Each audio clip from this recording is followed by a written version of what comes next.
Сметководителите со поголем број на клиенти и повеќе работа откако наредната година ќе профункционира деночната реформа.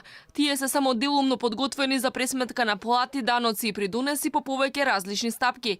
Вела софтверските сметководствени системи сигурно ќе треба да се преадаптираат, што ќе повлече и поголеми трошоци за компаниите. Тој софтвер што постои веќе, што е воспоставен во рамките на УЕПА, е доволен.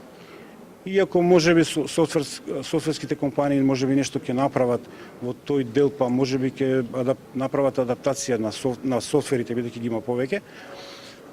Така да би ни било од корист секако, меѓутоа мислам дека нема да го оптерети и сегашниот софтвер со кој веќе и работиме. Откако директорката на управата за јавни приходи најави дека поради воведувањето на нови и зголемувањето на некои даночни стапки, даночните пресметки стануваат покомплицирани и обврзниците треба да имаат професионалец кој ќе им помага во пресметките. Сметководителите велат дека сигурно ќе им се зголеми бројот на клиенти. Можеби на почетокот би одела тешко, меѓутоа за известно време ќе биде тоа практика, бидејќи тоа е светска практика. И секој граѓанин треба да си има свој сметководител, меѓутоа како тоа ќе се утврди, со